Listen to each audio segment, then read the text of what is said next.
Sinungaling ka talaga, Weng. Napakasama mo. Ikaw ang dahilan ng lahat ng ito. Wala kang kasing sama para paglaruan ang mga buhay namin. Ngayon, ipapatikim ko sa iyo ang sakit at kamatayan para sa taong tulad mo. Kapag napatay na kita, magiging maayos na ang lahat. Mapagbabayad na kita sa mga kasalanan mo. Sa oras na ito, maglilikha ng butas ang mga insekto na nakabaon sa katawan mo. Maglalabasan sila kasabay ng pagdaloy ng dugo at nana. Hihiyaw ka sa sobrang sakit na kahit kailanman hindi mo makakalimutan. Sakit na babaunin mo hanggang kamatayan. Tama na. Patawarin mo na ako. Nagsisisi na po ako. Ayaw ko pang mamatay. Hindi ko ibibigay ang kapatawaran na hinihingi mo.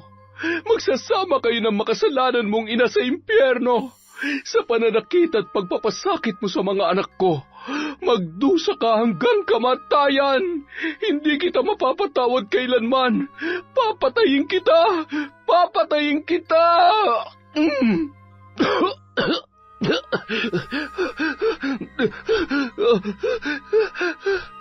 Taon 2013, Bicol. Bandang 11:00 ng gabi, patuloy pa rin sa pag-iikot, bit-bit ang tig-isang styrofoam, ang kambal na sina Bart at Baby. Halos kilala na sila ng mga tao sa sentro dahil mula 6:00 hanggang 12:00 ng hating gabi ay inaabangan na sila ng kanilang mga suki. Maliit pa lamang, yun na ang kanilang kinagis ng trabaho ng kanilang ama na si Mang Kaloy. Nang magkasakit at maparalisa yon, sila na ang nagpatuloy sa pagtitinda. Nasa 2 taon pa lamang noon sa sekundarya ang kambal nang mabaldado ang kanilang ama. Kaya naman kinakailangan nilang kumayod para sa araw-araw na pangangailangan at pampagamot ng kanilang tatay na malabo nang makapagtrabaho pa. Balot! Penoy! Balot kayo dyan! Bili na, masarap at mainit pa! Pampalakas to ng tuhod! Bili na! Balot! Balot! Penoy! Bili na kayo, mga suke! Masarap ang sukang sausawan! Manamis-namis at maanghang! Uy, suke, bili na! Mainit-init pa to! Ilan ba sa'yo? 5, syempre! Ayos! Mainit-init pa nga! Uy! Hindi lang mainit-init, sobrang init pa! Pahingi nga ng suka, baby! Yan! Damihan mo't mahirap mabitin! Ayan na po, boss. Okay na ba yan? Ayos! Amoy pa lang, sumisipa na sa asim. Panalo talagang suka nyo, kaya bentang-bentang balot nyo eh. Etong bayad. Keep the change na, baby. Bart, ingat kayo, ha? Salamat po, boss. Bukas ulit. Kuya Bart, Ate Baby, pabili raw po ng 3 penoy at 3 balot. Dahan-dahan, baka madapa ka. Ayan. Salamat kulit, ha. Ang cute-cute mo talaga. Wag kang tumakbo. Baka mabasag yung... Oops, muntik na. Iho, pabili rin ako ng itlog mo. Ano nga ang tawag dyan? Yung may sisiw. Ay, hala siya. Ibigay mo na yung sisiw mo, kuya. Yung balot mo pala. Lola, gusto niyo po ba ng sausawan? Ha? Ay, hindi na. May asim pa ang lola mo, pero sa maasim na pagkain, lalo na sa suka ay mahina ako. Siya, asin na lamang. Wala bang pasobra, Pogi? Pasobrang asin po? Kung asin ang ipapasobra mo, wag na lamang. Baka magkasakit pa ako sa bato niyan. Teka, ayos, ang laki niya na. Alin ho, Lola? Yung itlog ni Pogi. Yung balot pala. Biro lamang, mga apo. Sige na, mag-iingat kayo sa daan. Ikumusta nyo na lamang ako sa tatay ninyo, ha? Sige po, Lola. Salamat po. Nagpatuloy sa paglalakad ang dalawa hanggang sa maubos na ang kanilang tinitinda. Kung minsan tumatambay sila sa may plaza kung saan maraming tao sa gabi. Kapag sinwerte, tulad ng gabing yon, 10:30 pa lamang ay simot na ang balot at penoy na kanilang paninda. Habang naglalakad sila pauwi, napatigil sila sa tapat ng malaking bahay at isang bagong gawang bodega. May mataas na bakod yon na pininturahan ng kulay pula. Alam mo, ang swerte talaga ni Jude, no? Ang yaman na talaga nila. Sa kanila pala yan? Siyempre, yung tatay niya pulis, tapos yung nanay niya negosyante. Asukal, bigas at harina daw ang laman ng bodega na yan. Baka sila nagsusuplay sa mga nagtitinda sa palengke. Ay, ang ganda-ganda rin ng bahay nila, no? Maganda kung sa maganda. Siguro, nakakahilo sa loob niyan. Ang laki-laki. 3 palapag ba naman eh. Mas malaki pa nga yata yan sa simbahan eh. Kailan kaya tayo magkakaroon ng ganyan kalaking bahay? Ay, wag na muna nating isipin yan. Wala na mas importante pa sa ngayon kundi ang makabili tayo ng gamot ni tatay. May pagkain tayo araw-araw. Tapos, may pambili tayo ng itlog ng itik para tuloy ang hanap buhay. Hindi naman natin kailangan ng malaking bahay eh. Kahit yari sa kahoy at pawid ang bahay natin, basta masaya tayo, ayos na yun. Hindi naman sa hindi ko gusto magkaroon ng maayos na bahay. Sino ba naman ang aayaw sa ganun? Ay, umuwi na nga lang tayo at inaantok na ako, baby. Ay. Ako rin. Ang sakit na ng paa at balikat ko kakalakad at kakabitbit ng mga to kanina. Buti na lang naubos natin yung paninda. Sakto, paubos na ang bigas at bibili na ulit tayo ng gamot ni tatay. Nabenta ng kambal ang 200 balot at 100 penoy at nag-uwi sila ng mahigit 4,000 nung gabing yon. Masaya at lubos naman nagpapasalamat si Aling Linda sa kasipagan ng kanyang kambal na anak. Ipinaghain pa sila ng pagkain ng kanilang ina habang nagpapalit ng damit ang mga yon. Mga anak, kumain na kayo dito. Siguradong gutom na kayo. Buti at hindi kayo inabot ng ulan. Kumukulog na. Nay, dapat hindi na kayo bumangon. Kaya naman na po naming ipaghain ang sarili namin. Naistorbo patuloy ang tulog ninyo. Kung alam niyo lamang na hindi naman ako mapakali kapag wala pa kayo. Hindi rin ako makatulog hanggat hindi pa kayo dumarating. Yung tatay niyo humihilik na. Samantalang ako'y nagpapaikot-ikot lamang sa higaan namin. Ay, ganito talaga kapag nanay na. Maiintindihan niyo rin ako kapag mga magulang na rin kayo. Lalo ka na, baby, kapag nanay ka na rin. Ako? Hala si mama, bakit po ako? Alam nga naman ako, ikaw yung babae. Anak, 25 ka na. Magpaligaw ka na kaya kung... Paano naman maliligawan yan? Mas lalaki pa sa akin kung manamit. Mas maliligawan pa nga ako kaysa sa kanya eh. Paano kung kumilos masiga pa sa lalaki? Mas komportable ako dito eh. Alam nga naman, makipagsabayan ako sa pormahan ng ibang babae habang bitbit ko yung mga balot at penoy na tinitinda natin. Pasensya na anak ha.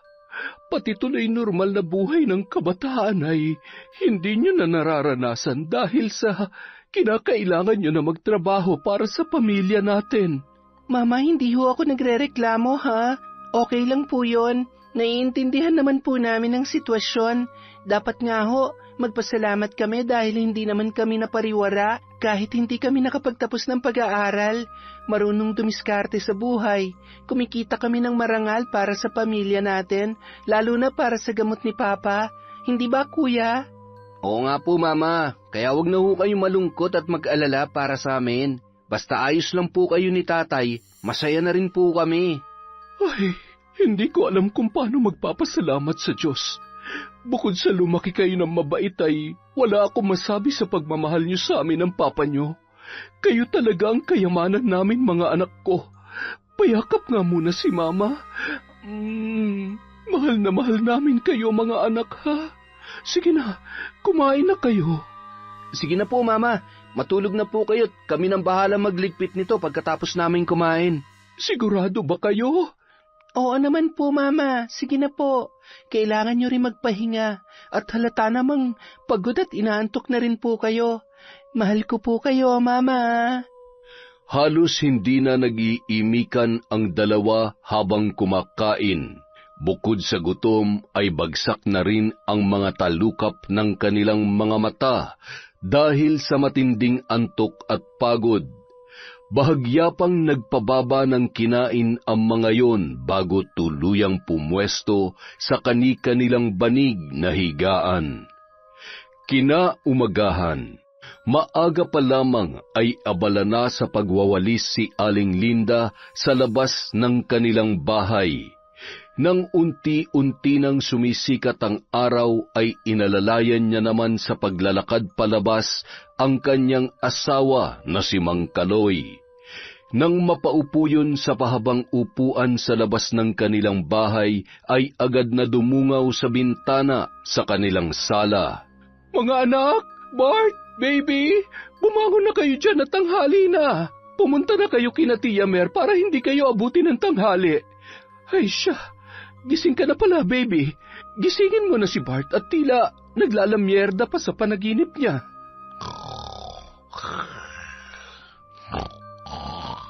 Hoy, Bart!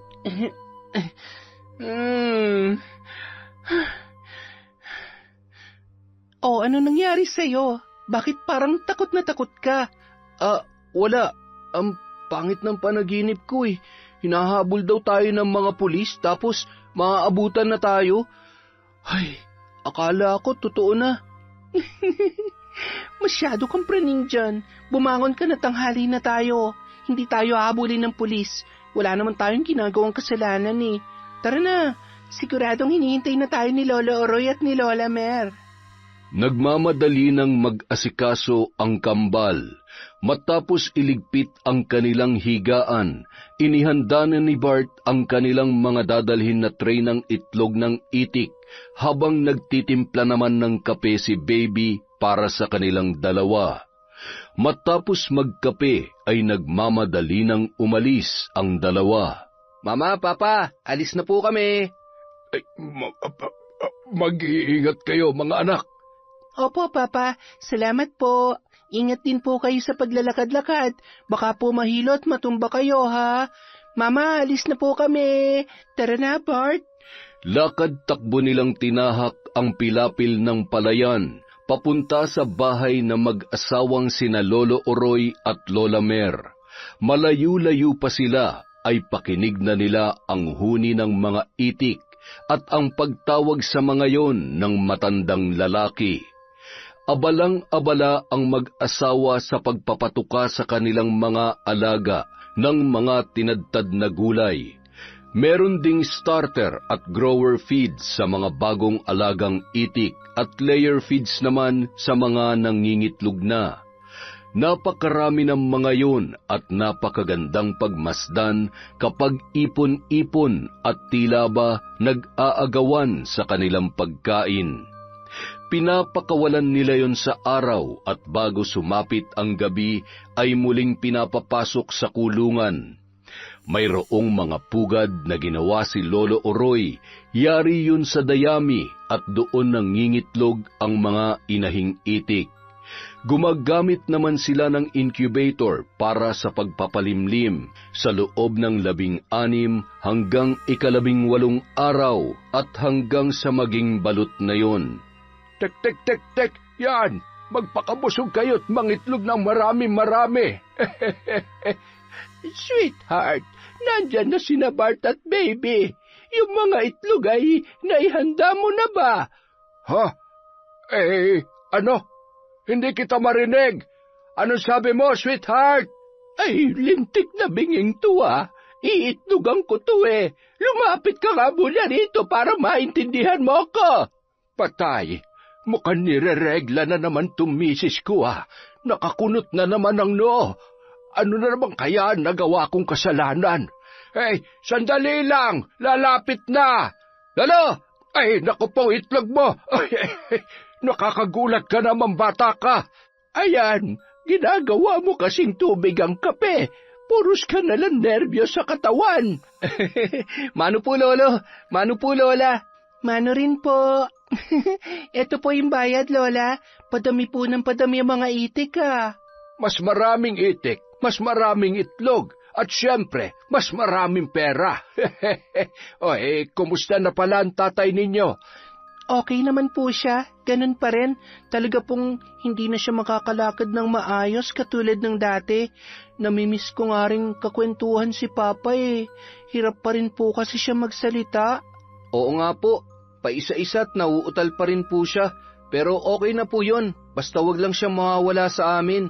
Kaya hanggat kaya namin kumayod para tuloy-tuloy ang pagpapagamot niya, gagawin po namin ni Baby. Napakasisipag naman talaga ng mga anak ni Linda. Pero hindi naman siguro kayo maghihirap ng ganyan kung nakinig lamang sa akin ang nanay ninyo.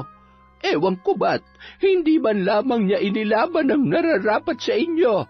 At saka, kung nagtapos muna siya ng pag-aaral, di sana may mas magandang buhay kayo at hindi nyo kailangang isakripisyo ang mga pangarap nyo para sa mga magulang ninyo. Lalong-lalo na sa pagpapagamot ng tatay nyo. Ay, ewan ko ba, kahit isa man lamang sana sa inyo ay magpatuloy sa pag-aaral. Sweetheart, ang aga-agay nagsesermon ka na naman. Wala naman dito yung sinesermonan mo. Ganyan talaga ang kapalaran. At saka, masaya naman ang mga bata sa ginagawa nila. Teka nga't, maiwan ko muna kayo. Kukuhanin ko lang muna yung mga itlog. Bart, akin na yan tray. Nagpatuloy sa pagsasalita si Lola Mer. Nakagawian niya na yon at sanay naman na sa ugali na matandang babae ang kambal na sina Bart at Baby. Ay siya nga pala, mag-iingat kayo palagi. Nauuso na naman ang mga lokong adik sa sentro. Nung nakaraan ay may tinambangan na namang mga kabataan. Lagi pa naman kayong inaabot ng hating gabi sa pagtitinda, kaya magdoble ingat kayo mga apo, ha? Maraming salamat po, Lola. Huwag po kayo mag-alala. Kilala naman na po kami ng mga loko-loko sa sentro. Mga suki namin yung mga yun. At saka, kapag po ganyan, kesa patulan, pwede naman hong tumakbo na lang o iwasan na lang namin hanggat maaari. Tumakbo?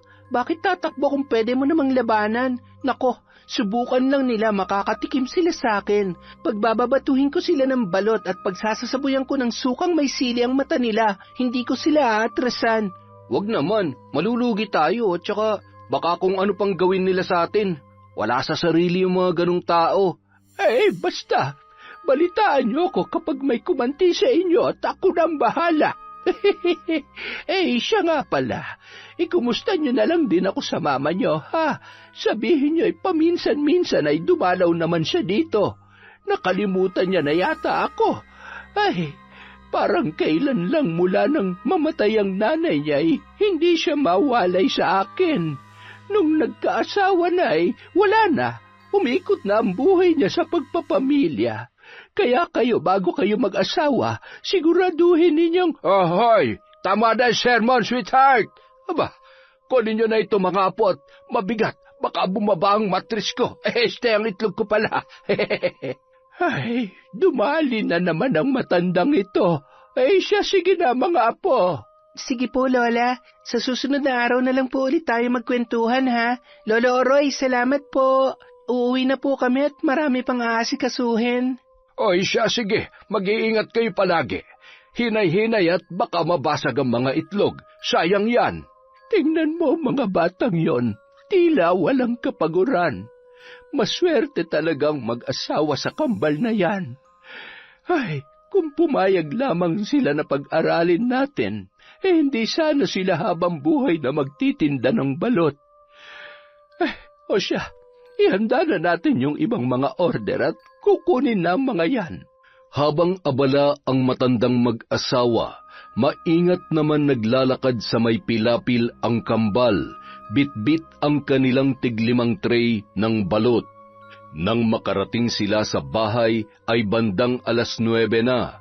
Abala rin ang kanilang ina sa paghahanda ng mga itlog na pula. Yun ang madalas ding pinagkakaabalahan ni Aling Linda at idinedeliver naman ng kambal sa palengke at mga tindahan sa bayan. Kinagabihan, bandang 8:00 ng gabi, habang naglalako ang kambal, muli silang napadaan sa bodega.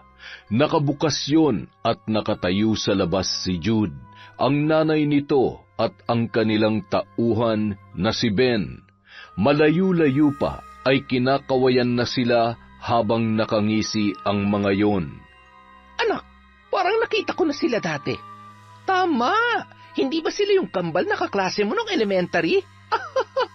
Oo nga! Kayo nga yun! Mga anak pala to ng ambisyosang si Linda na ex-girlfriend ni Edwin. Kawawang mga bata.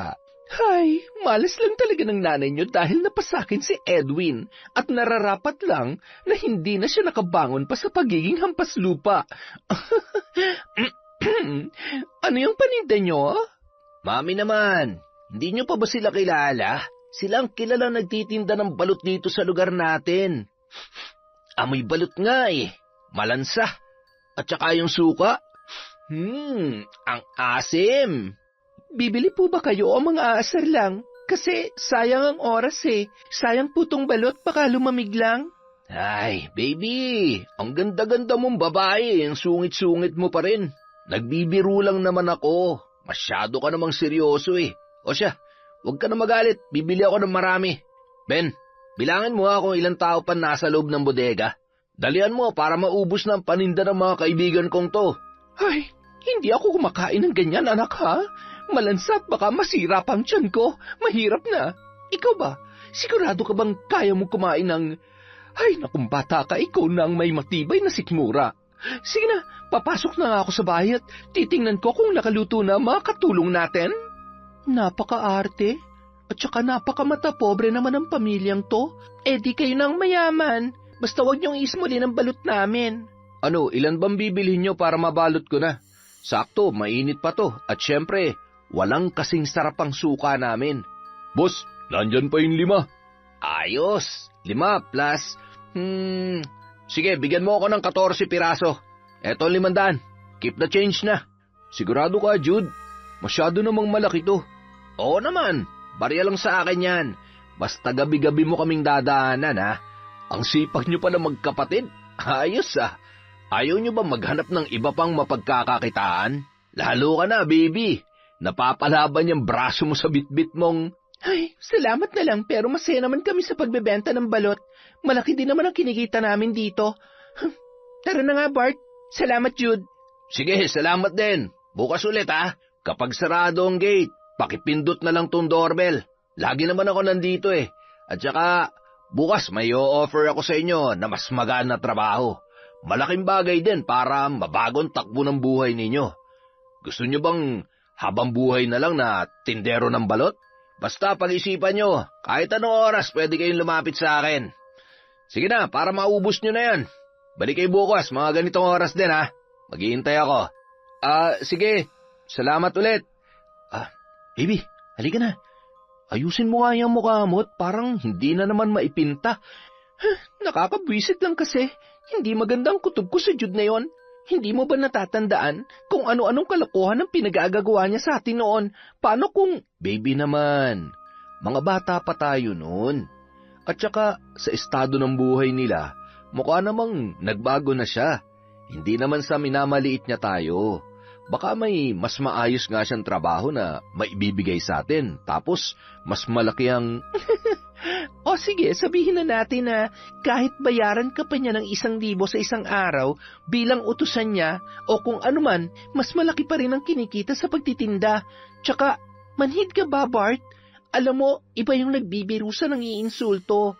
At lalong di lahat ng mayayaman may pusong tumulong sa mga tulad natin. Kaya huwag ka nagpapapaniwala sa mabangong salita ng mokong na yon. Bumili na lang siya ng marami o pakyawin niya na lang tong paninda natin. Baka matuwa pa ako sa kanya. Ay, pambira naman talaga oh. Oo na, ikaw na ang sigurista. Sigurista na kung sigurista. Basta wag lang utu-uto. Uy, anong ibig mong sabihin ha? Tinatawag mo ba akong utu-uto? Ay, hindi ba? Ewan ko sa'yo. Ay, Balot! Balot kayo dyan! Penoy, balot! Balot kayo dyan! Bandang 11:00 na nang makauwi ang kambal. Nang maubos na ang kanilang paninda, agad silang bumili ng gamot ng kanilang ama at iniabot ni Bart ang lahat ng kita kay Baby. Natatanaw pa lamang nila ang bodega na madalas nilang dinadaanan bago umuwi pabalik sa bahay nila, nang bigla na lamang silang tinambangan ng 2 lalaki na nakatakip ang muka. Ibigay niyo sa amin lahat ng kita niyo ngayon. Bilis! Ano ba? Bitawan mo nga ako! Aba, palabang ka ha? Gusto mo masaktan? Nakikita mo bang balisaw na to? Gusto mo bang itara ko to dyan sa leg mo? Baby, ibigay mo na. Hindi po kami lalaban. Huwag niyo lang po kami sasaktan. Baby, huwag ka nang pumalag. Maawa po kayo, huwag niyo kami sasaktan. Ibibigay naman po namin lahat ng kinita namin ngayon. Oh, ano to? Mga barya? Anak ng putya. Tigbe 20? Niloloko niyo ba kami ha? Nasaan yung pera niyo ha? Total mapilit kayo. Oh, ayan. Ha? Gamot? Anong gagawin ko dito? Yan na lahat ng kinita namin ngayon. Ibinili namin ng gamot para sa papa ko. Maawa naman kayo sa amin. Kanina napakatapang mo, ngayon iiyak-iyak ka? Hoy, ano yan? Mga kasamaan, may mga kawatan. Takbo na, bilis! Aray! Mga hayop!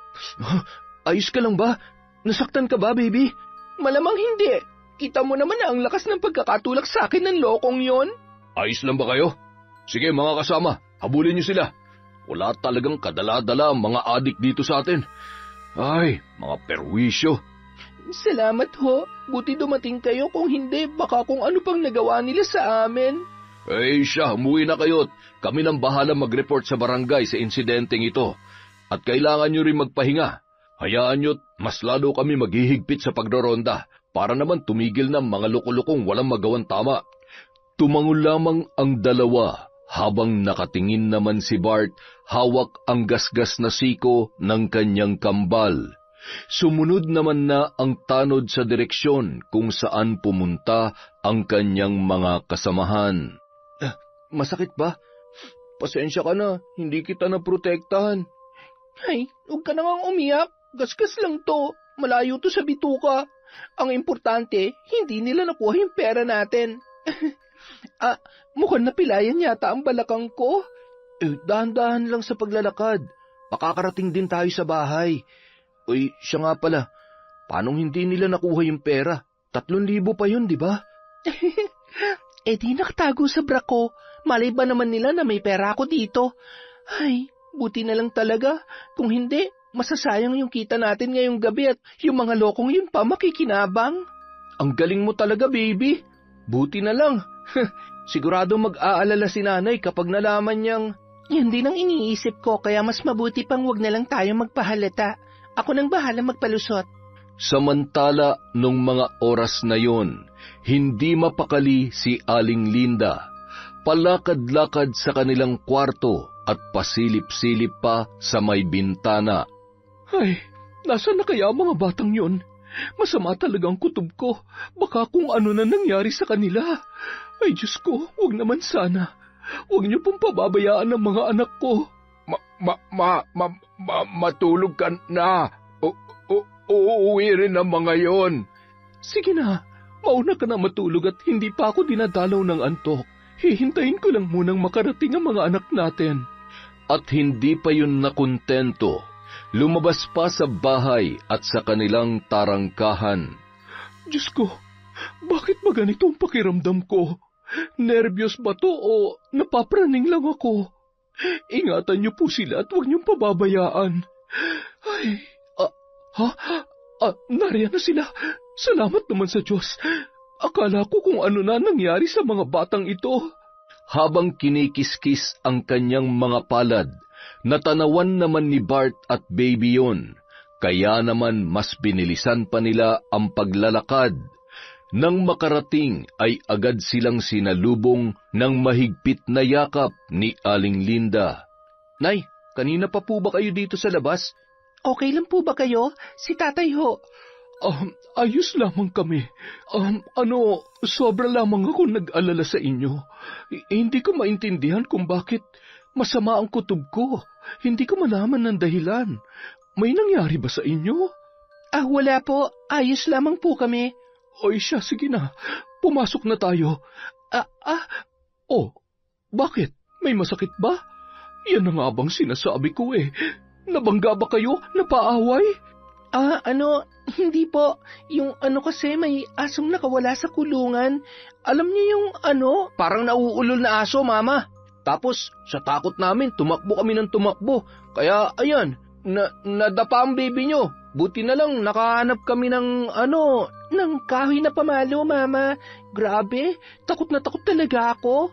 Alam niyo naman, takot ako sa aso, di ba?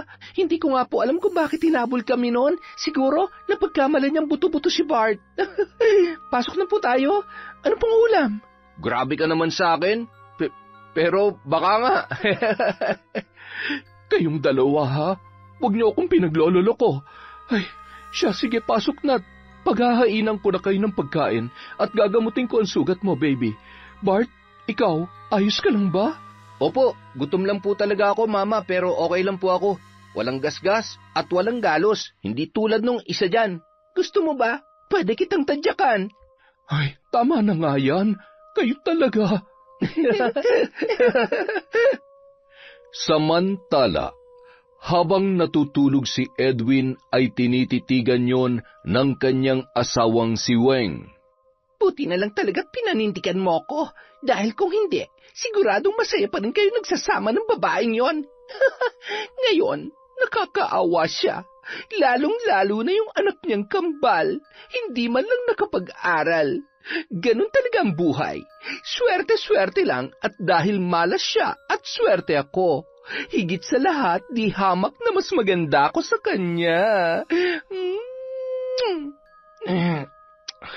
Pambihira naman natutulog ng tao eh. Ay, matulog ka na nga.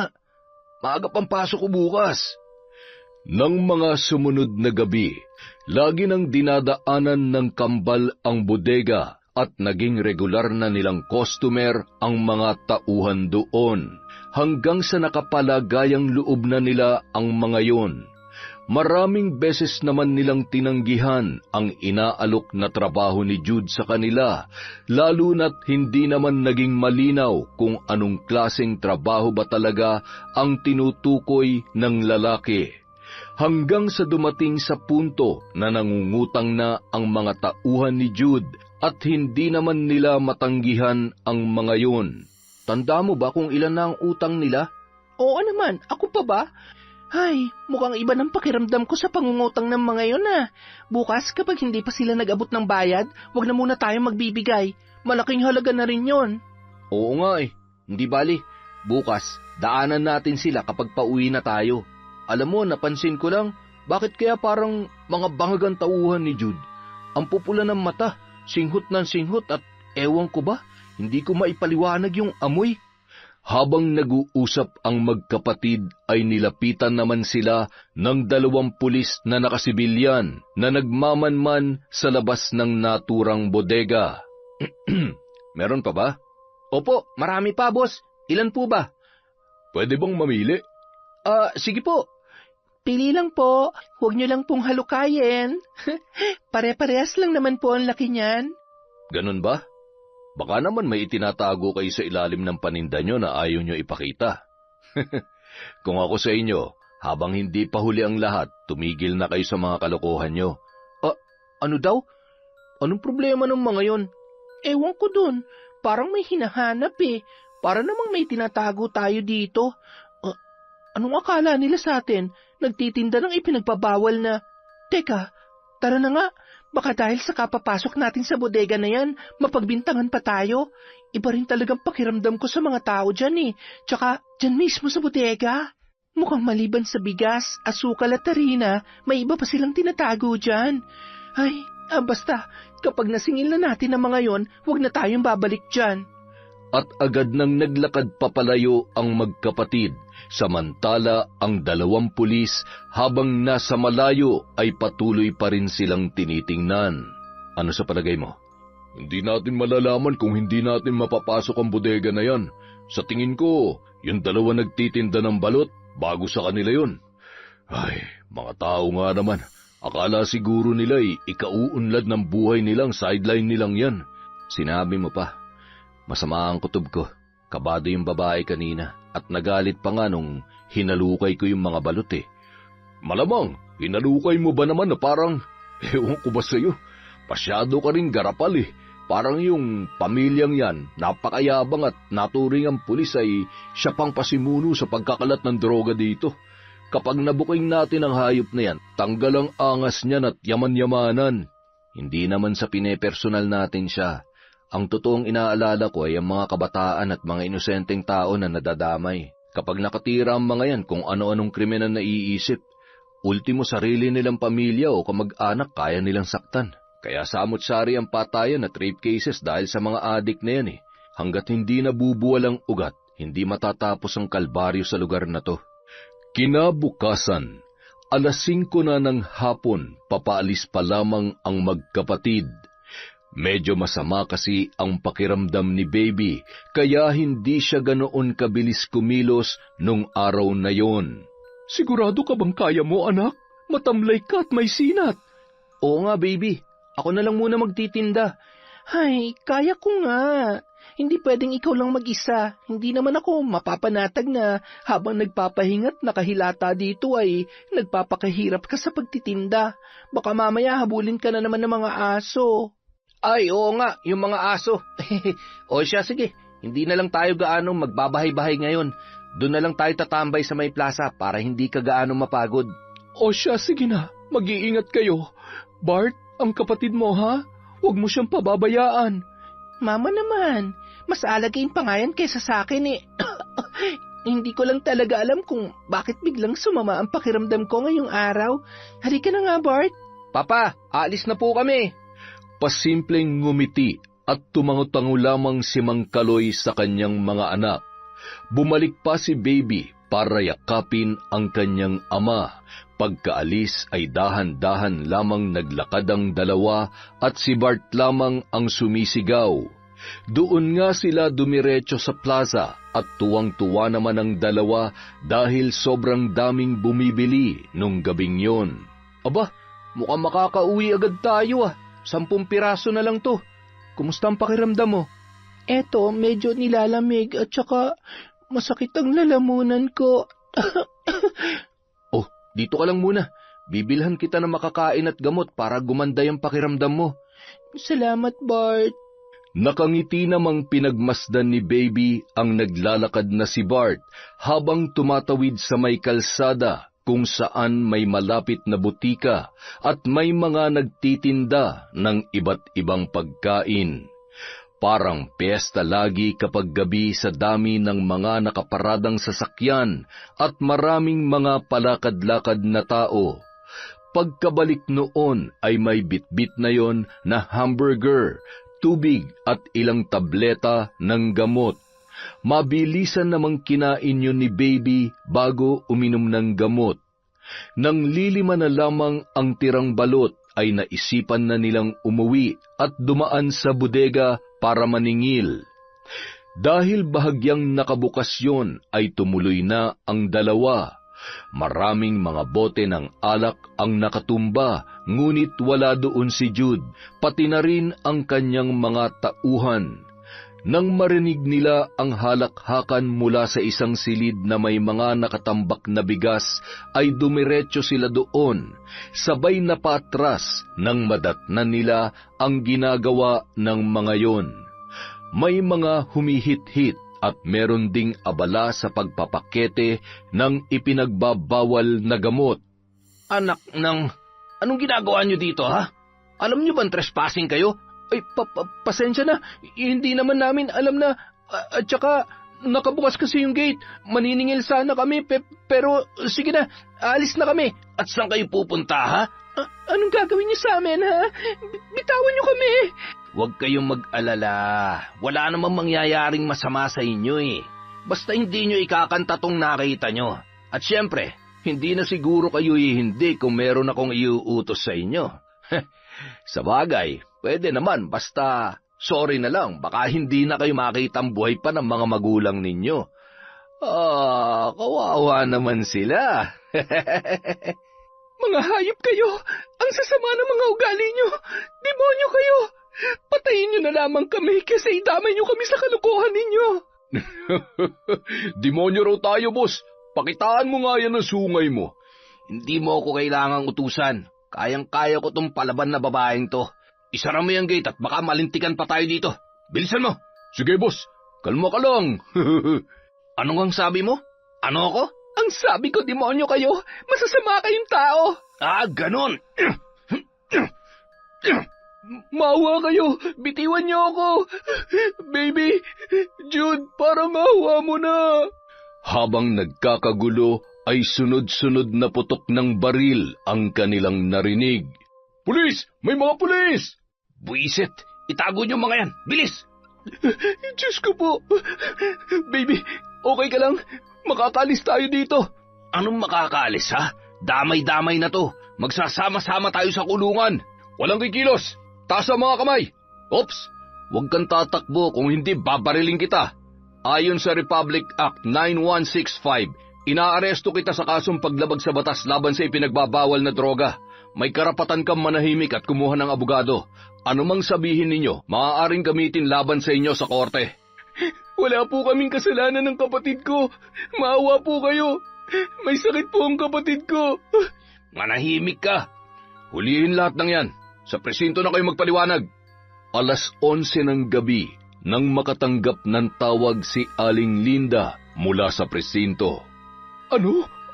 Hindi. Ay, sige po. Pupunta po ako dyan ngayon din. Saan ka pupunta? Dito ka lamang. Kailangan ko lang pumunta sa presinto. Huwag ka mag-alala, ha? Ako na ang bahala. Mga anak, hintayin niyo ako. Papunta na dyan si nanay. Pagdating sa may kalsada, maswerteng may dumaan na tricycle at agad siyang nagpahatid sa presinto sa bayan. Tuluyang bumagsak ang luha ni Aling Linda nang wala ang kambal nang siya ay dumating doon. Nasaan ang mga anak ko? Nasaan sila? Kasalukuyan hong nakakulungan lahat ng suspect sa pagtutulak ng droga. Ano? Anong pagtutulak ng droga? Nagtitinda ng balot ang mga anak ko. Hindi nila magagawa yan. Gusto ko sila makausap. Parang awa nyo na. Hindi na menor de edad ang mga anak nyo. Kaya na nilang sarili nila. At saka, 11:00 na kaya bukas nyo na lang sila pwedeng bisitahin. Tandaan nyo ho, wala hong piyansa ang kaso ng mga anak nyo. Kaya sa oras na mapatunayan namin na gumagamit at nagtutulak sila ng droga, pasensyahan na lang po dahil kailangan nilang managot sa batas. Bingi ba kayo? Hindi nyo ba narinig ang sinabi ko? Marangal na tao mga anak ko. Hindi sila... Magandang gabi. Nasaan ang anak ko, ha? Bakit niyo siya ikinulong? Bakit hindi? Dahil asawa ka ng malupit na si Sarge? Paano ba yan? Pumalpak yung anak nyo. Sa tingin ko malabo ng matakasan pa at may tanggi pa ni Sarge na may kinalaman siya dito. Isang mahusay na protektor ng droga. Pasasaan ba't lalabas din ang katotohanan pagkatapos ng aming masinsinang pagsusuri at pag-iimbestiga? Manahimik ka, lalo na't wala kang sapat na ebidensya dyan sa mga sinasabi mo. At, teka, ikaw, anong ginagawa mo dito? Ikaw? Kasangkot ang anak mo sa... Hanggang ngayon pa naman ikaw pa rin ang nagpapahirap sa buhay ko at sa mga anak ko. Hayop ka! Ano namang katarantaduhan ang ginawa ng anak mo sa kambal ko? Ha? Aray! Bitiwan mong buhok ko at wag mong pagbibintangan ng anak ko. Malay ko bang mga kriminal o adik din ang mga anak mo? Tama na yan. Huwag kayong mag-iskandalo dito. Kung ayaw niyong pati kayo'y ikulong din namin. Sa ngayon ay makakauwi na muna kayo. Huwag kayong mag-alala. Susuriin ng piskal kung may sapat na ebidensya laban sa kanila. Kung sakali man ay itutuloy ang kaso at ililipat sila sa provincial jail. Nakikiusap po ako kahit saglit lang. Kailangan ko lamang pumakita ang kalagayan ng mga anak ko. Pakiusap. Sige na, pagbigyan nyo na yan at palisin nyo na rin agad. Ay, teka, kailangan ko rin makita ang anak ko. Hindi na lamang pinansin ng mga kapulisan ang nanggagalaiting babae, lalo na't pinaburan nila ang malugod na nakikiusap na si Aling Linda. Nasa magkabilang selda ang dalawa at sa kabila ay nag-iisa lamang doon si Baby, umiiyak, nakatiklop ang tuhod at nanginginig ang buong katawan. Bart, anak, si Baby. Mama, wala kaming kasalanan. Tulungan niyo po kami. Wala kaming kasalanan, Ma. Si Baby, Ma, nandun po siya sa kabilang selda. Mama, Ma. Baby, anak ko. Mama, ayoko po dito. Wala kaming ginagawang masama, Ma. Alam ko, anak. Magdasal lang tayo dahil nasisiguro ko na lalabas din ang katotohanan. Mapapawalang sala kayo. Babalik ako bukas. Sisiguruhin ko na makakalaya kayo dito. Gagawin kong lahat para mapatunayan natin sa kanila na inosente kayo. Mahal na mahal kita, anak. Sige na ho. Bukas na lang ho kayo bumalik. Ma. Huwag niyo pong pababayaan ang mga anak ko. Nakikiusap po ako sa inyo. Huwag po kayong mag-alala. Ligtas naman ho mga anak nyo dito. Sa ngayon, hinihintay pa po ang resulta ng inquest investigation. Mas mabuti hong makipagtulungan kayo sa magiging abogado nila para mapabilis ang proseso. Tumango na lamang yun, sabay tumalikod na at nakakuyom ang kamao na inirapan ang nakikipagbangayan pa rin sa mga pulis na si Weng. Gulong-gulo ang isip na lumabas ng presinto at sumakay sa isang tricycle pauwi sa kanilang bahay. Matapos mayabot ang bayad, nagmamadali yung naglakad papasok sa loob ng bahay. Bahagya naman siyang kinabahan nang maalala na mag-isa lamang doon at siguradong nag-aalala ang kanyang asawa. Pagbukas ng pinto, ay napahiyaw siya nang makita na nakahandusay sa sahig ang kanyang asawa at wala ng buhay. Kaloy! Kaloy! Gumising ka! Bakit ngayon pa? Kailangan kita ngayon! Kailangan tayo ng mga anak natin! Kaloy! Hindi malaman ni Aling Linda ang kanyang gagawin. Halos mawala na yun sa sarili, ngunit pilit na tinatatagan ang kanyang loob. Ngunit ang mas masakit ay hindi niya masabi sa kanyang mga anak kung ano ang totoong nangyari. Sa tulong ng tiyahin niya na si Lola Mer, kahit papaano ay lumalakas ang kanyang loob. May mga malalapit ring kaibigan na hindi naman siya pinabayaan at mayat-maya siyang kinukumusta. Makalipas ang 1 buwan, matapos mailibing ang kanyang asawa, lumabas na rin ang resulta ng investigasyon at ang isa sa mga suspect ay nagsalita na. Ngunit lalo lamang nadagdagan ang sakit at galit na nararamdaman ni Aling Linda nang malaman niya na nadiin pa rin ang kanyang mga anak bilang mga drug pusher kasama ng 3 pang iba. Ang ipinagtataka nila ay napawalang sala si Jude. Nailipat na sa Provincial City Jail ang kambal, kaya nahirapan si Aling Linda na dalawin ang kanyang mga anak. Madalas ay 1 beses lamang sa 1 linggo niya yon napupuntahan.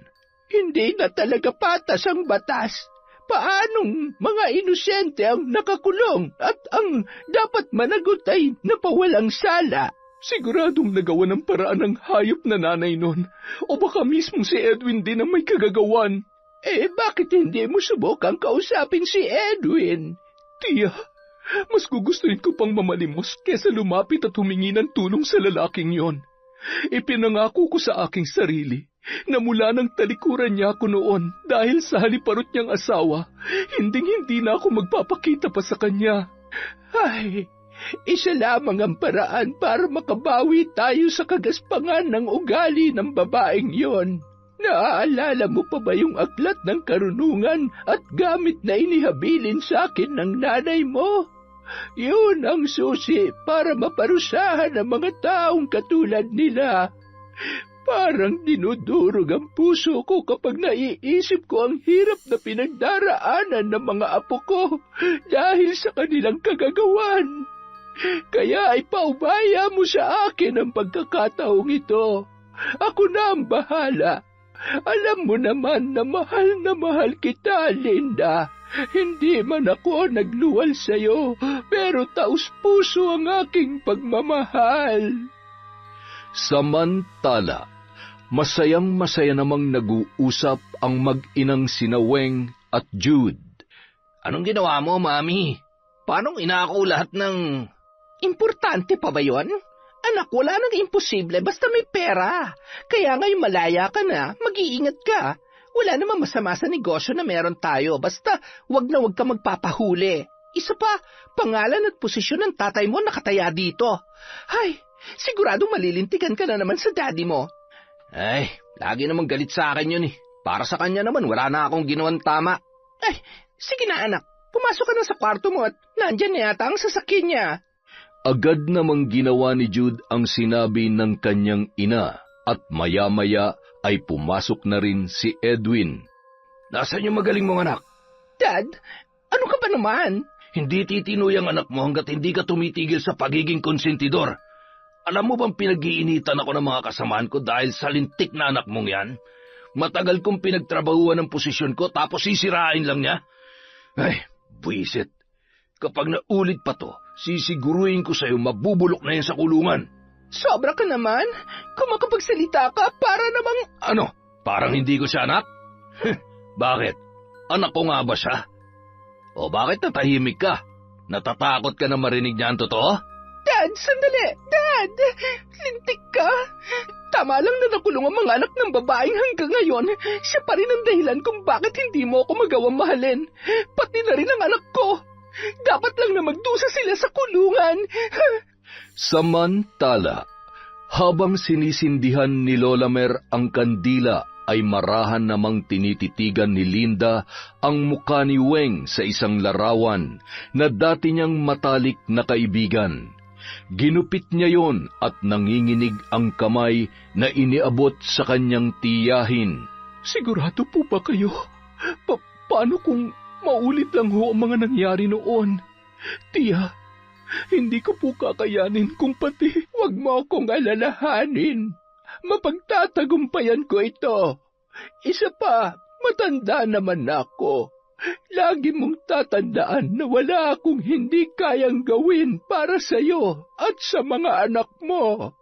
Ipinasok ni Lola Mer ang larawan na yon sa isang manikang kulay itim.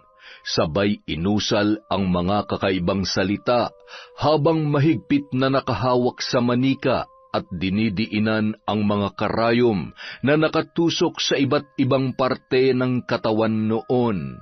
Ang isang sinungaling at walang konsensyang tao na katulad mo, Weng, ay dapat parusahan. Parusang sakit na walang kagalingan. Pagbabayaran mo ang iyong mga kasamaan hanggang sa huling sandali ng iyong buhay.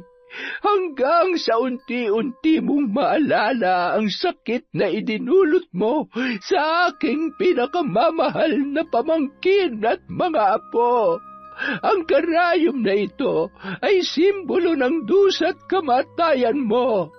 Ang insekto na ibabaon ko sa bawat parte ng katawan mo ay mananahan at magpapakarami katulad ng patong-patong na kasalanan. Habang isinasagawa ni Lola Mer ang pambabarang, ay kapansin-pansin ang pagtulo ng kanyang butil-butil na pawis. Naglilitawan ang litid sa leeg ng matandang babae at mga kamay habang sinasambit ng paulit-ulit ang pangalan at mga kahindik-hindik na salitang binibigkas nito. Habang nakaupo naman sa sala si Weng at pinapakalma ang kanyang sarili bago pumasok sa kwarto nilang mag-asawa, ay bigla na lamang napahawak yon sa kanyang ulo dahil sa labis na pagkirot. Maya-maya ay tumulo ang dugo sa kanyang ilong. Nanginginig ang mga kamay na tiningnan niya ang dugo na patuloy sa pagpatak. Maya-maya, biglang nanghina ang buo niyang katawan. Akma sana siyang sisigaw nang biglang nangiwi ang kanyang bibig na animoy na paralisa. Sakto namang lumabas ng silid si Jude at naaktuhan ang nangyayari sa kanyang ina. Mami, ano nangyayari sa'yo? Mami! Dad! Tulong! Agad namang lumabas si Edwin nang marinig ang pagsigaw ni Jude. Maging siya ay nagulat sa itsura ng kanyang asawa. Binuhat niya yon at isinakay sa kanilang kotse at agad na isinugod sa ospital. Bago pa man makarating sa ospital ay umayos na ang pakiramdam ng babae. Mami, okay ka lang? Okay ka na? Ano ba nangyayari? Saan niyo ako dadalhin? Mami, kailangan ka naming dalhin sa ospital. Kailangan namin malaman kung anong sakit mo. Pwede ba? Wala akong sakit-sakit. Lagi ako nagpapacheck up kaya wala akong sakit. Huwag ka naman makulit. Mas mabuti na nakakasiguro. Nang makarating sa ospital at matapos ang ilang pagsusuri, maayos naman ang lahat ng resulta kaya agad na silang umuwi. Nang makabalik sa bahay ay muli yung umupo sa sala at natawa pa. Sabi ko naman sa inyo, wala akong sakit. Hindi ako pwede magkasakit. Sino mag-aasikaso sa inyo kung wala ako? Kung hindi matukoy ng doktor ang sakit mo, mas mabuti pang magpasama ka dyan sa anak mo. Magpatingin kayo sa albularyo. Baka pinapabarang ka na ng mga nakakaaway mo. Hay, bakit naman nila ako ipapabarang? Sila nga may utang sa akin. Pero sige, bukas na bukas din, pupunta ako dun sa kakilala kong magaling na albularyo. Kinabukasan, maagang umalis si Lola Mer sa bahay ni na Aling Linda. Doon na kasi siya nagpalipas ng gabi. Kaya naman naiwang mag-isa si Lolo Oroy sa kanilang bahay. Pagdating doon ay nagtataka siya dahil sarado pa ang bintana at pinto. Aba, napasarap yata ang tulog ng sweetheart ko Sweetheart, nandito na ako. Saan ka ba nanggaling? Saan ka pumunta at saan ka natulog, ha? Huwag mo sabihin na may kinikita kang iba. Paano mo nahatim na? Tigilan mo nga ako dyan sa kadramahan mo. Hindi ako nakikipaglokohan sa'yo. Bubangon ka na at yung mga itik ay gutom na. Ay, aray. Bakit hindi ako makatayo? Sweetheart, hindi ko maitayo ang... Sadya namang hindi na tumatayo yan. Ay, ano sabi mo? Ang sakit ng likod ko at mga paa ko. Hindi ako makabangon. Ano bang ginawa mo't hindi ka makabangon? Siguro naligo ka na naman ng pagod na pagod kahapon. Yan ang sinasabi ko sa iyo Kapag wala ako't walang nagpapaalala sa iyo nakakalimutan mo kung anong dapat gawin. Ay, naku, matandan to talaga, oo. Noong araw na yon, hindi na nakabangon pa si Lolo Oroy. Pakiramdam niya ay durog ang mga buto niya sa buong katawan. Makalipas ang ilang linggo, matapos makahanap ng albularyo na pinaniniwala ang mahusay na manggagamot ng mga taong biktima ng barang at iba pang malubhang karamdaman. Binabarang ka. Isang nilalang na may malakas na kapangyarihan ang may gawa nito. Maaring pinagawa ito ng isang taong may malaking galit sa iyo.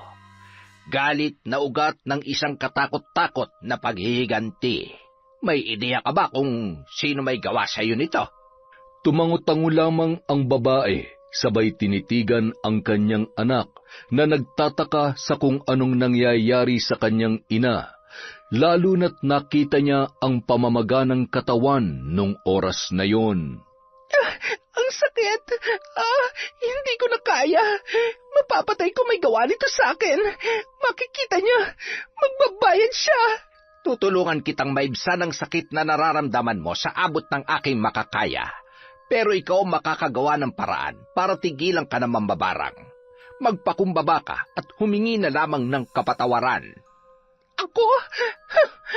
Bakit ako hingi ng tawad kung kaya ko naman siyang harapin? Hinding-hindi ko siya atrasan. Hinding-hindi. Kamuntin mo na ako, bilis! Magbabayad ako kahit magkano. Pagalingin niyo na po si Mami. Pakiusap. Iligtas niyo po siya sa mambabarang na yon. Kinabukasan. Linda! Linda! Lumabas ka dyan! Mukhang may sapusa yata ang babaeng ito. O sadyang masamang damo lamang. Akalain mong kahit iika-ika na'y talagang pumunta pa dito. Ano, Linda? Gusto mo bang tunasin ko na? Ay, wag po muna. Ako na pong bahala sa kanya.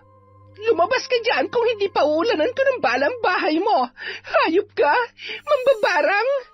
Ano bang problema mo? At talagang may dala ka pang barel? Para saan yan? Para takutin ako? Kung oo, pues naubos ng takot ko dahil sa mga taong katulad mo. Gusto mo akong patayin? Sige, iputok mo. Patunayan mo na isa kang kriminal at buhay na demonyita dito sa lupa. Tutal, mukhang sanay na sanay ka naman na gumawa ng krimen. Sige, barilin mo ako. Patayin mo ako. Hindi mo kaya? Oh, bakit nanginig ang kamay mo? Alam mo nakakaawa ka dahil umangat ka na sa buhay lahat-lahat pero miserable ka pa rin. Sa sobrang pagkamiserable mo, idinamay mo pati mga anak ko. Umalis ka na. Alis! Huwag mong sagarin ang galit ko sa'yo. Kinasusuklaman kita, Weng. Kaya sa oras na maubos ang pasensya ko sa'yo, ako mismo ang papatay sa'yo, sa asawa mo at sa anak ninyo. Parang iniwan ng tapang ang buong katawan at nagtatakbo papaalis ang babae, habang pumapalakpak naman ang matandang mambabarang. Yan! Dapat ganyan! Kung siya na ganyang kakatapang noon, na ipaglaban mo sana ang dapat na sa iyo. Ayos lamang ho, tiya. Hindi naman po ako nagsisisi dahil minahal at tinanggap ako ni Kaloy ng buong buo. Nang tinalikuran ako ni Edwin para sa babaeng yon, akala ko'y hindi ko na kaya pa maging buo at magmahal ulit. Pero tinulungan niya akong bumangon at magpatuloy. Kaya natutunan ko siyang mahalin. Mahal na mahal ko si Kaloy, tiya. Tahan na.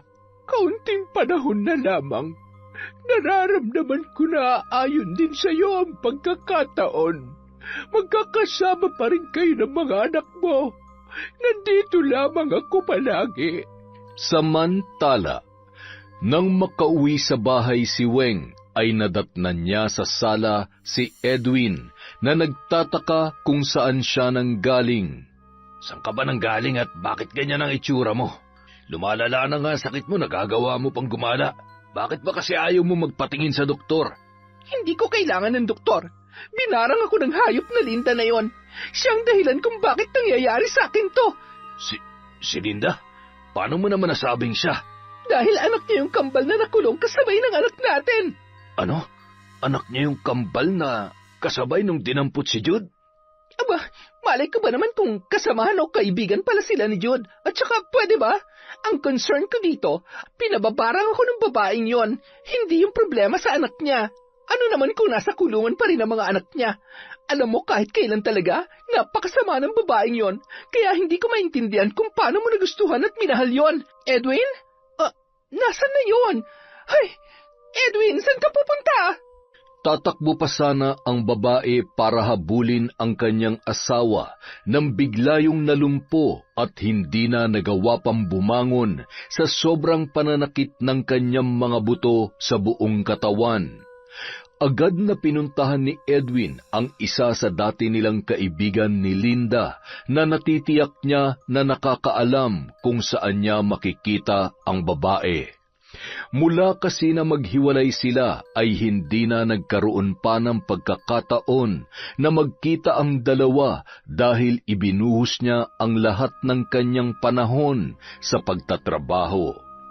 At madalas ay si Weng lamang ang nag-aasikaso kay Jude maging nung nakakulong yon. Nang makakuha siya ng impormasyon kung saan makikita si Linda, ay agad niyang pinuntahan ang babae. Matapos iparada ang sasakyan sa kalsada, ay naglakad na lamang yun at nagtanong-tanong sa mga bahay na nadadaanan niya.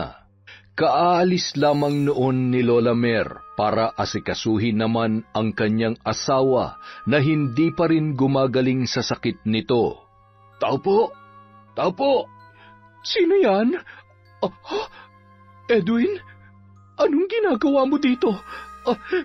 Malamang sa malamang, nagsumbong na ang butihin mong asawa.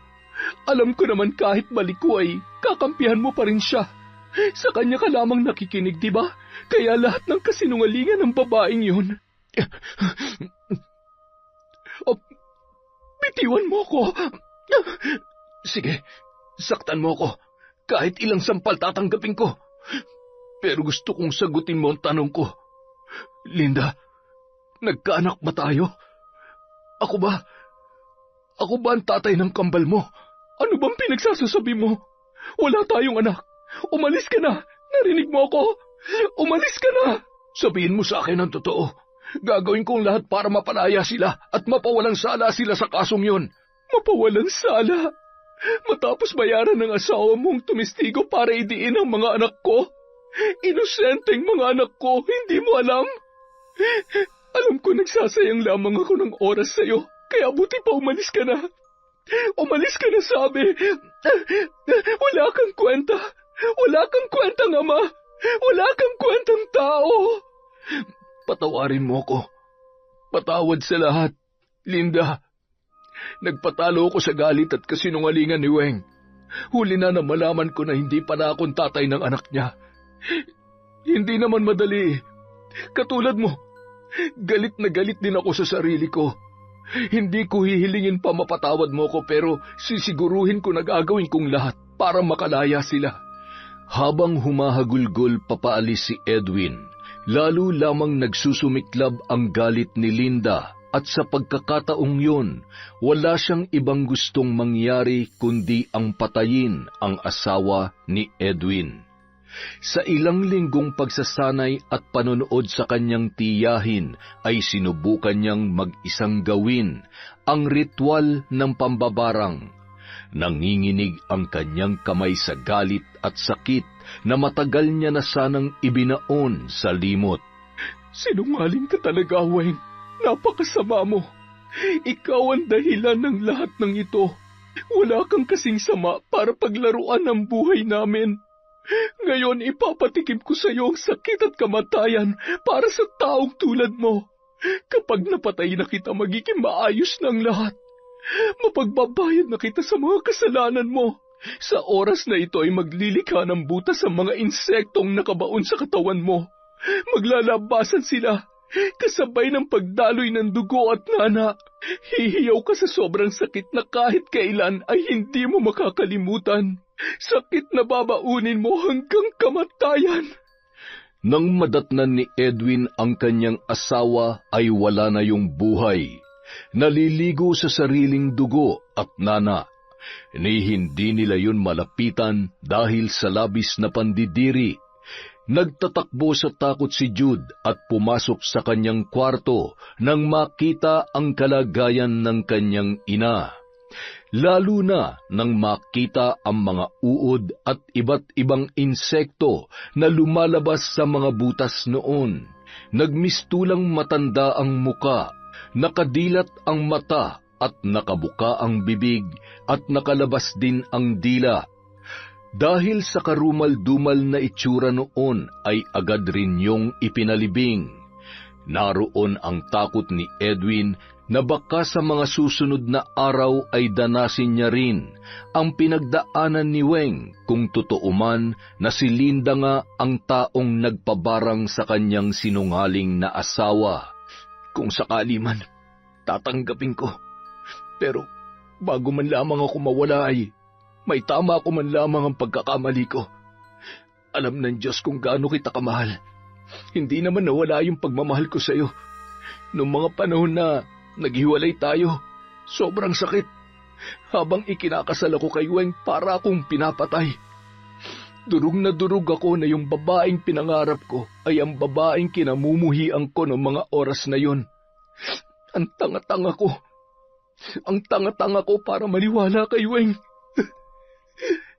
Makalipas ang isang buwan, isang magandang balita ang ipinarating ng abogado ng kambal.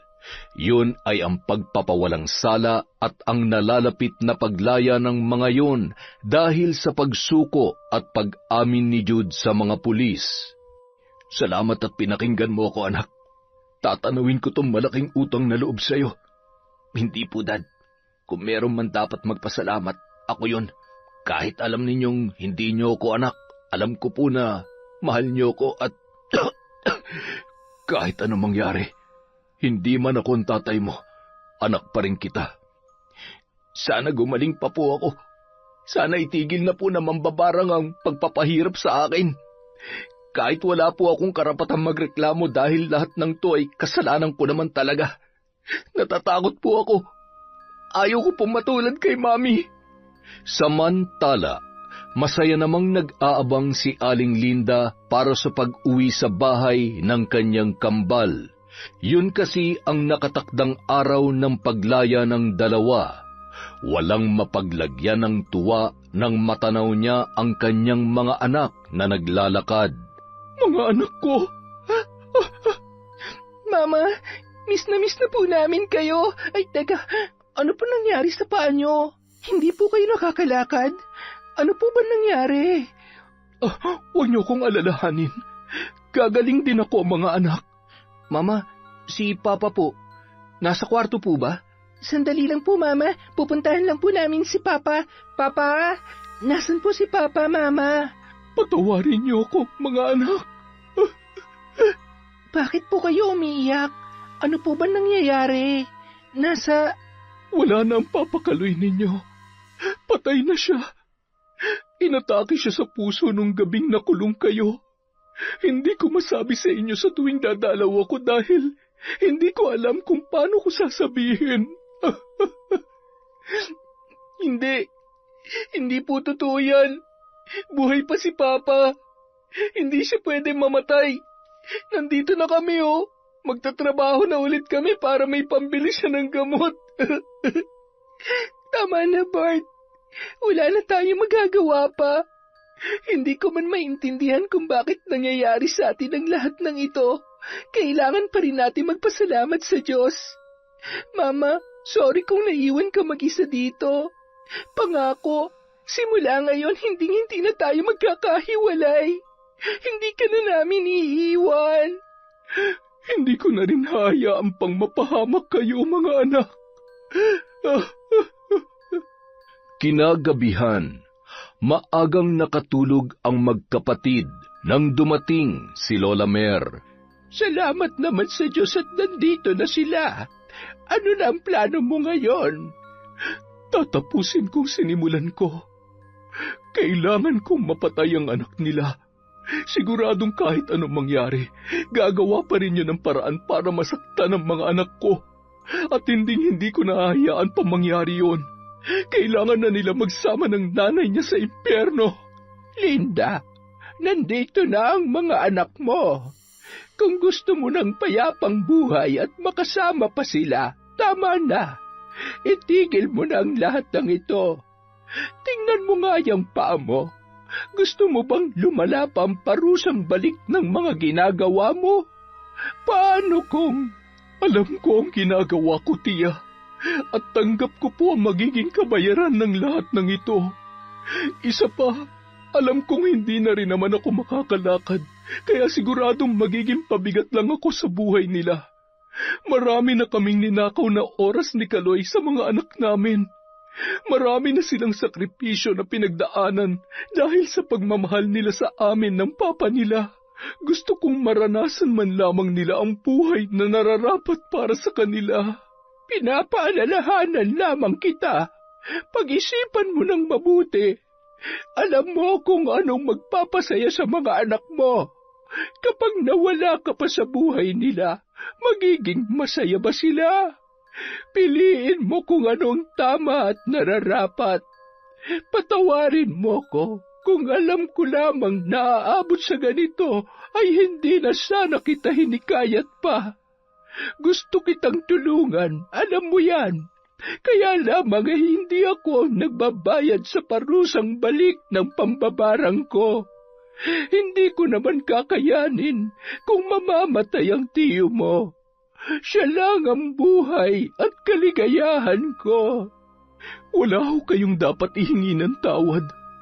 Kusa ko pong niyakap ang karunungan at lihim na kaalaman para maipaghiganti ang kambal ko. At higit sa lahat, para maparusahan ang hayop na babaeng naging lason sa buhay ko. O siya, pupuntahan ko ang kambal sa silid nila at hindi na rin ako makapaghintay na makita sila. Marahang hinagkan ni Lola Mer sina Baby at Bart habang mahimbing na natutulog. Nababakas sa mukha ng mga yon ang lungkot. Lungkot nang malaman nila ang nangyari sa kanilang kinikilalang ama. Dahil sa mahimbing na tulog ay hindi na inistorbo pa ni Lola Mer ang dalawa. Bago umalis ay hinagkan at mahigpit na niyakap niya ang kanyang pamangkin. Linda, huwag kang gagawa ng desisyon na sa bandang huli ay pagsisisihan mo lamang. Sapat na ang pagpapasakit mo sa anak ng babaeng yon. Tama na. Alang-alang sa kapayapaan ng puso mo, ikaw na lamang ang natitirang kaligayahan ng mga anak mo. Kaya wag mo sanang ipagkait yun sa kanila. Walang naging reaksyon si Linda sa sinabi ng kanyang tiyahin. Nakatingin lamang yon sa kawalan at nang makalayo na ang matanda, ay gumapang siya sa sahig, papunta sa kanyang silid tulugan. Doon ay isasagawa niya ang huling ritual at magiging katapusan ng kanyang paghihiganti. Matapos sindihan ng kandila ay dahan-dahan niyang ibinubulong sa hangin ang mga kataga na naghahangad ng kakaibang lakas at kapangyarihan na tapusin ang kanyang nasimulan. Hawak ang manika at kung saan nakatusok ang isang pangalan na nakasulat sa papel. Pinapatakan ng kandilang kulay pula at itim habang patuloy sa pag-usal ng mga kahindik-hindik na mga salita na ibinubulong niya sa hangin. Tila tuluyan ng sinakop ang buo niyang katawan ng itim na kapangyarihan, hanggang sa ang mga bulong na yon ay tuluyan ng lumakas ang pagkakabigkas. Sinasakal at tinutusok ng matatalim na bagay, kasabay ng pagpatak ng luha at pawis sa kanyang muka, ay nararamdaman ni Aling Linda ang kamatayan ng kanyang biktima. Samantala, dahil sa koneksyon, nagawan ng paraan ni Edwin na hindi muna makulong ang kanyang anak at makasama kahit sandali lamang sa kanyang bahay. Tama na! Patawarin mo na ako!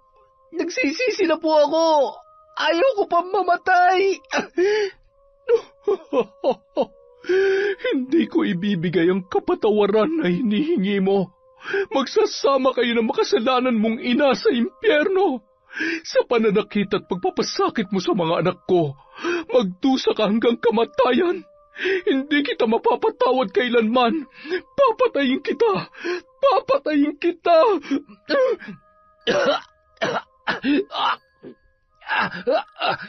Anak, lumabang ka! Lumabang ka! Magdasal ka! Humingi ka ng tulong sa Diyos. Linda, alam kong galit ka.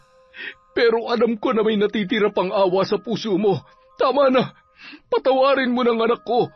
Napagbayaran niya ng lahat ng kasalanan niya. Ako na lang ang saktan mo, nakikiusap ako. Hindi mo ako mapipigilan dahil sa pamilya mo. Naubos lahat na natitirang awa dito sa puso ko. Kaya dapat lang napatayin ko siya. Bandang 9:00 ng gabi, nagising sina Bart at Baby.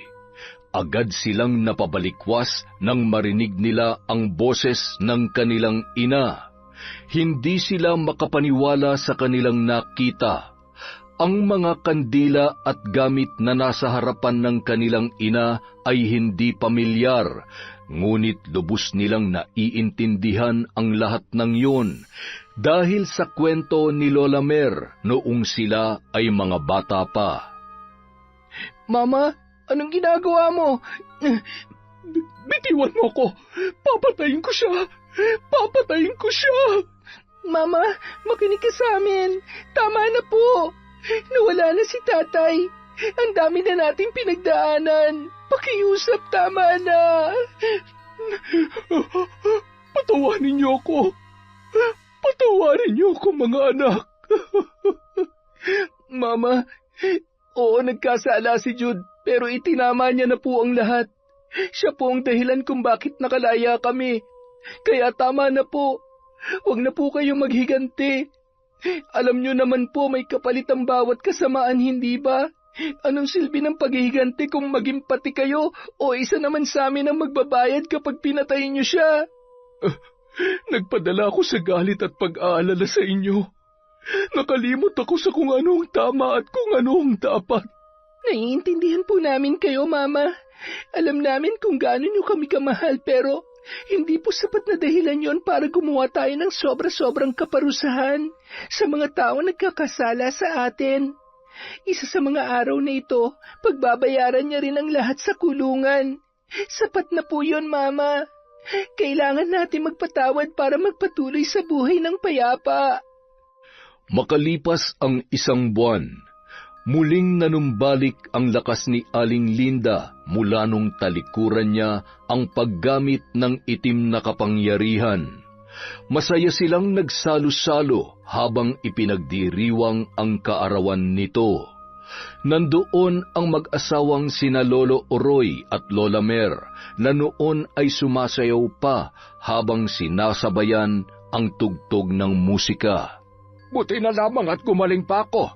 Kung hindi ay hindi nyo sana makikita kung gaano kahusay at walang katulad itong pag-aaring king-king ko dito. Dito nahulog ang lola nyo sa akin eh. Ay, naku, sweetheart. Kung alam mo lamang kung gaano ko gustong itanggi na nobyo kita kapag sumasayaw ka. Diyos ko, bukod sa parehong kaliwaang pa hindi ko alam kung sayaw ba talaga yan o zombie na napatagay ng gin.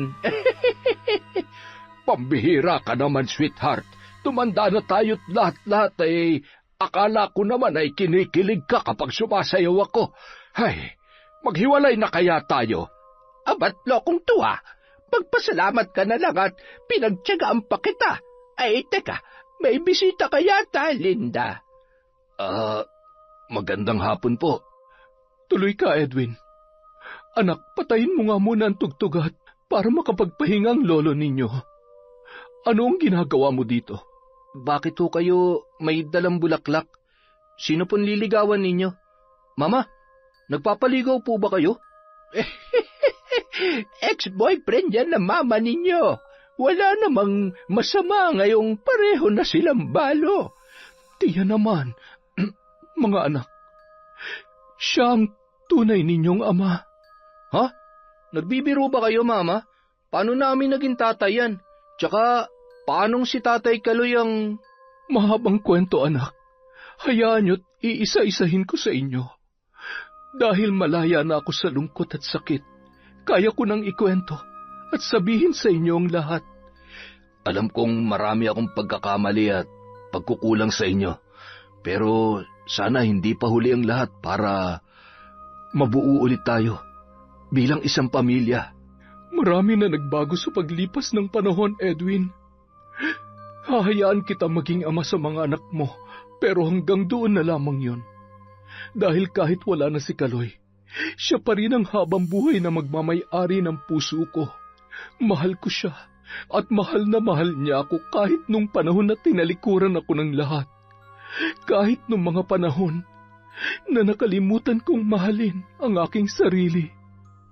Lubos namang naintindihan ni Edwin ang naging pasya ni Linda. Gayunpaman, masayang-masaya silang lahat nung mga oras na yon. Isang malaking parte ng pagkatao ng kambal ang napunan dahil sa katotohanan na kanilang nalaman. Samantala, si Aling Linda naman, tuluyan ng naging malaya sa galit at puot ng nakaraan. Yon, maraming salamat po sa walang sawang pagsuporta sa kwentong Enteng. Nandito na naman po tayo. Bawi-bawi tayo sa shoutout. Simulan po natin kay Tomas, Troy, Tresha May, Axel, Ramos and Galindez family from Maria Rosel. Hi po kay Rosemary Sabandeja from Cebu, kay Ahmed Panigel. Hello po kay Pablo Poblete. Hi kay Jenny Baywo at sa mga nakikinig sa printing sa Santa Maria. Maraming salamat po sa inyong suporta. Hi kay Rita Gardose, kay Nelia Muñez from Cainta. Uy, neighbor, dati po akong taga Vista Verde. Hi kay Siren Carmen. Kumusta po kayo? Chong family, Viñas family, Atisado at Mirabel family from Bataan. Hi po kay Mayhani from Moscow, Russia. Hello kay Legine de la Rosa, kay Elvira Ramos, kay Angel Rosette. Sagaledo family, Nanette Catalogo from Rai, kay Teresa Barde. Hello po kay Marjet Estrella, kay Maribel Santiago. Hello kay Jovelyn Ruiz. Hi kay Jenny Lazarito, kay Mary Jane Hirano. Shout out po kay Vicky Abut, kay Chris Alcantara from Agoncillo, Batangas. Hello po kay Filipina Palsario, kay Russell Galope. Hi kay Jeline Shawan, kay Arvit Tiong, Mama Nancy at Baby Zane ADL. Kay Noemi Kiambao. Hi din po kay Zalve Fajardo, Marilu Umbal, Cynthia Camacho at Merlin Villesa from Saudi. Hi din po kay Merly Akunin from Riyadh, kay Ron Balingit from Angono Rizal, kay Bem Salam from Bahrain. Hi po kay Raquel Hasigawa. Kumusta po kay Kurt Mina, kay Monica Nieves, Rachel Martinez, Marites Nalika, kay Corazon Trinidad. Hello kay Bebot from Sikander Bretthart, at syempre kay J.M. Lazaro. Maraming salamat po sa suporta sa Kwentong Enteng.